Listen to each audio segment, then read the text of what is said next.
All right, so this is can you guys see my screen? Okay, great. So this is a demonstration of the HIV and AIDS Acuity Index. Notice I am in the support, and so everything I do here is not actually going into HMIS. I have already come in here and enrolled myself as a test client into my HIV and AIDS program. So starting today, as of 9/21/2023. So this is a PSH TBRA program. And like I said, you should be able to access the HIV AIDS Acuity Index if you have a program that is part of the QARP. So if you are not able to see this assessment for your program, please reach out to Megan or Erica, and you can copy myself if you need assistance with getting that resolved. So I am making sure that in my user area, I am in the DOH AIDS HOPWA role. To find the acuity, we go to Program Assessments, and then you choose HIV AIDS Acuity Index Outcomes. You will notice that I've already put in a couple of test acuity indexes into the system. So we've got one that I've associated with my entry assessment, which is the one from today, and one that I did 6 months from now, in March of 2024. So as you will notice, the difference between these two is that the viral load is not showing up for the one in March. I did submit a Q&A to Nutmeg because it was my understanding that it should pull in from the prior, the most recent previous HOPWA assessment. However, what I have found in testing it is it only pulls in if you have a HOPWA HUD assessment that is dated the same day. So basically you're using the same assessment. So I will demonstrate that to you throughout this to make sure that you are able to pull the T cell count and the viral load in the hopes that eventually this will be changed. But if not, you'll know how to do it to make sure that it pulls in. So the first thing we're going to do to make sure that it pulls in is we're going to go complete our HUD HOPWA assessment, which we should be doing every 6 months as well. So we're going to go to the HUD assessments dashboard, which this should be pretty familiar to all of you. We're going to go to HUD HOPWA, and I'm going to add a new HUD HOPWA assessment. So we're going to say this is a year out. So in theory, it would be an annual, but I'm just going to do it during assessment so that I don't. So I'm going to hit add new assessment, attach it to my enrollment, do a during program, and instead of 9/21/23, we're going to bump it out a full other 6 months because I already have my March one to September of 2024. And click. If you guys are talking or pressing, can you please mute yourself? So I'm just going to say yes to all of these.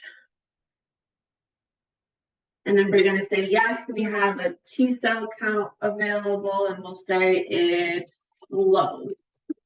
Say it's 300. And then how was it obtained? A medical report. Do we have viral load information? Yes. And we're going to say, unfortunately, this person's not doing too well right now. Click save. Oops. See, the helpful little hint, I did not scroll down far enough. We obtained it through a medical report. Now I'm going to click save. Here we are, 9/21/2024. So now when I go over to the HIV AIDS Acuity Index, I am going to attach my acuity index to the same assessment that is associated with that HUD HOPWA assessment. So I'm going to click add new. And from my dropdown, instead of hitting add new, I'm going to choose the one that I just created, 9/21/2024. It's populated, and now I'm choosing from this dropdown acuity index. If you choose HOPWA, you'll notice that the HOPWA outcomes actually pop up, which is not what we are doing here. We're doing the acuity index. So you want to choose acuity index and give it a second. Sometimes it takes a few more minutes, and all of these dropdowns will appear. You could do this the hard way and click off each one individually. The way I recommend doing it is hitting the checkbox at the very top, and all of them will be populated. You are supposed to fill out all of them every time you do an acuity index, so I recommend that as the easiest way to do it. It may take several seconds to populate the entire form, so just wait until your spinning wheel of death stops. And now we can start to populate our acuity index.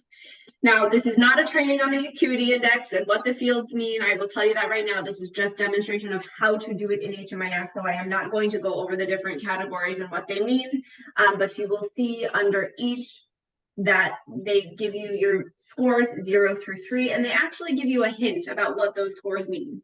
These are an exact copy of what is in the written acuity index that you guys have been using as a Word doc or a PDF. So whether you've done this on paper with the client or whether you're doing it directly into HMIS, you should have access to the same exact information.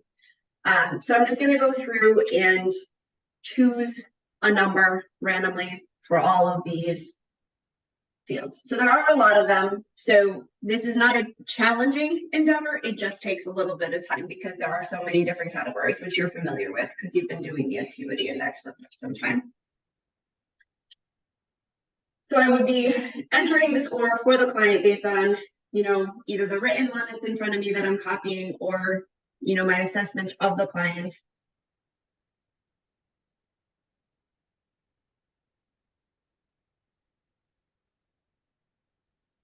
And the good thing about this is you don't have to do math.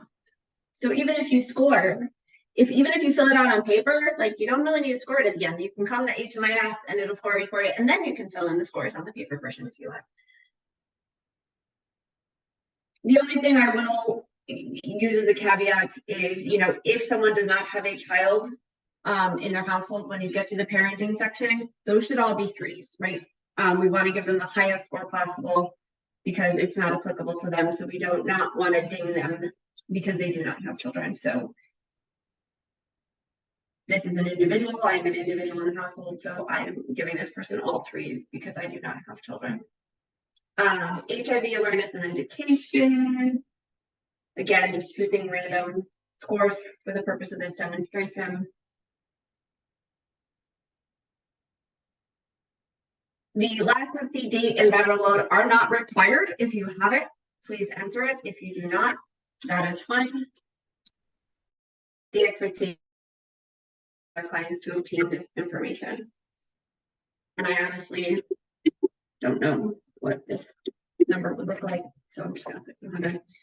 So then you'll notice the other popping up is HIV awareness and education is showing up twice. So we have it here and we have it here. I have let them know that that is an error. So hopefully it'll go away, but if I don't fill it in right now, it won't let us go past this point. And you'll notice that the drop down is wrong. So choose the same one that you chose up top for the HIV awareness and education for now. So tenant has adequate knowledge of HIV. So tenant has pulling in way more.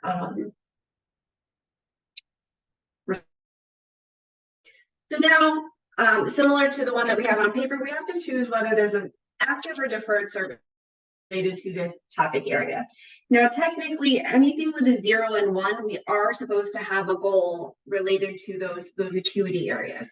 So what I've been doing and what I've been training my team to do is if you have a 0 or 1 and you are not going to have a goal about that on your service plan, make a note of why. So typically client does not want to work on it. Right? Simple enough, you have it documented why you're not working on that with this client. For the sake of time, I'm not going to go through and add that note for all of the ones. I'm just going to say that I have an active goal for all the ones that have 0 and 1. Or you might put a note that says like focusing on a higher priority goal at this time, whatever you think is relevant. And you may have a goal that covers multiple areas at once, right? You may have a broad housing goal that could encompass 3 or more of these areas, and that would be fine as well. That's a 2, so I'm deferring. Active. Amanda, if you put deferred, will it allow you to keep going without putting in a... Yes, you do not have to put a note. That's just CYA. That's what I'm saying. It would have been a good thing if it kind of forced you to do it because you're supposed to. You should, in theory, be putting a note to explain have an active service plan if it is a and you do not have that in your. So again, not a challenging process, just a somewhat time-consuming process.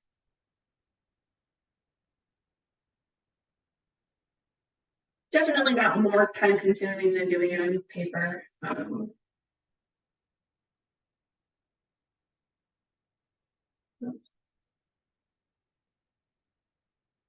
Effective, and then this one. So then I'm going to hit save and close.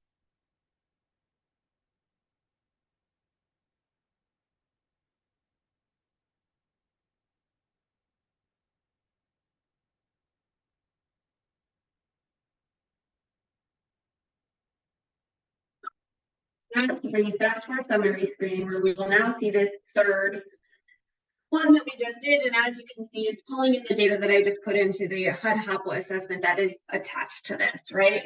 So now, the good thing that we can do is pull a report. So I am going to show you guys how to pull a report. If you do not, as a user, have access to the administration tab, you will need to find someone in your agency that does have access to that administration tab in order to pull this report. So I'm going to head over there, go to reporting, compliance, I believe it's under, and I'm going to head down to my HOPWA reports. So we've got the HOPWA report section here, and you'll see this new report, HIV/AIDS Acuity Index report. So now, because I want to pull all three of these acuity indices that I've just done, I am going to pull and hope to goodness that none of my real clients have at this time, but we're going to pull 09, 20, 20, 23 to 09, 22, 2024. Normally you wouldn't pull a date in the future, but I'm just trying to show you all three of these at once. And I want to pull it for my program. So for those of you who use reporting, if you didn't know this shortcut, if you use the percentage sign, it'll bring up the any program that has that in its name. Otherwise, if you just use the regular search function, you have to type the name of the program exactly as it is. So using the percentage sign is a trick to help you find your program more quickly. And then I'm just going to hit report. Are you guys seeing the pop up on the video? Okay, great. So of course it's not going to work for me right now. I did do this yesterday and it did work. So let me see if I figure out what might have gone wrong. 09, 20, 2023, 09, 20, 2024.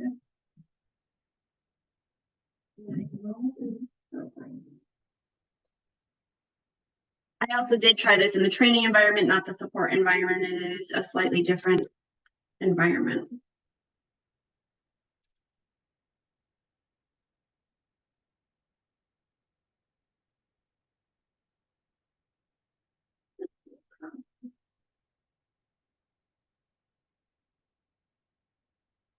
Unless they're working on the report, that could.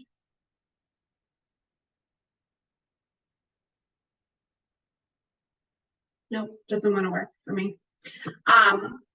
So I can show you what it should. This is very similar to the APR that gets pulled, right, with all the data elements related to a client in it.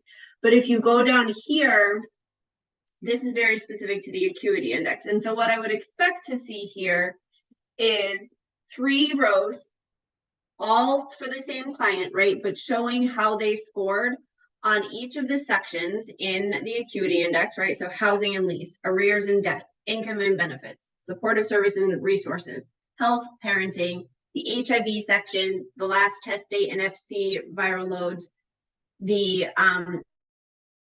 applicable, and then your T cell count and your viral load as well. So this is where I would expect to be able to see the trends over time for my client, right? I would see that when they entered the program, their viral loads were good, and now we're a year later and the viral loads are bad, right? So The other thing that you can do, right, is if you've got obviously several years out from now, if you have a client that's in your program for a long time, you can even export this and chart it on a map, right? Like you can chart multiple clients on a graph and be able to see if there's any trends, right? Are clients going up and down at the same time?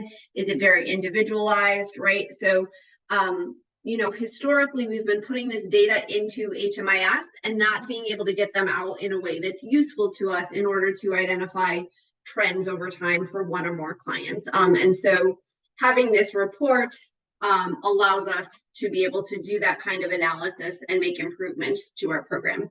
I could not tell you why this stuff isn't showing up. Let me see if I pull a different time frame. If anything pops up, then you'll have to ignore it. I'll scroll so that you don't see the clients. I don't know if I don't think my team has put any Acuity indexes in here, but it's worth a shot just to check it out. Let's see here.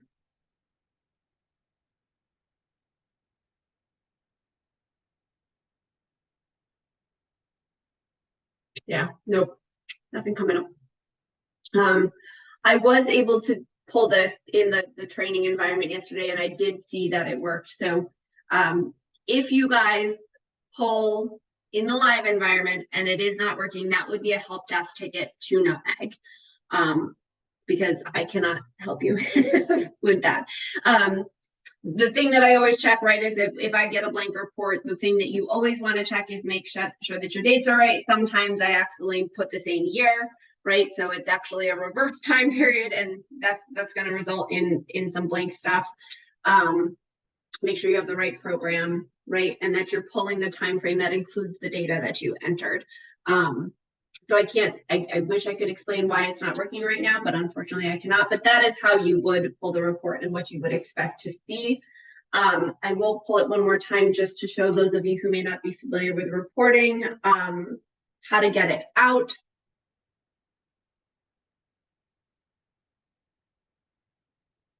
Depending on your service and how many clients and the length of time that you're take longer to load. So just be aware. If you, which is what I was talking about, you hit the floppy disk here, you hit Excel. It'll take a minute. It'll end up in your downloads, and you can open it in Excel. Now, of course, as many of you may be familiar with, it comes with a lot of fun formatting, so you can't automatically filter. So if you ever want to filter, sort, pull a pivot table on it, you will need to get rid of the formatting. To do that, you delete. Oops, I have to hit enable editing first. You need to delete your headers. Highlight the whole thing. Hit your merge and center so that it unmerges all the cells, and then you can go through, hit your control button, select all of the blank columns, delete them, and now you would expect to obviously see data down here, and you could, now it'll allow me to add a filter to each column so that you can filter and sort. So if ever you're like, why can't I sort and filter? It's because you have merged columns or you have headers there. So you will need to format this in order to sort and filter your data. You can also build macros to do those formatting steps for you. See your tech department if you want to know how to do that. That is not included in this in this training today. So that's all I have for you today. Do you guys have any questions?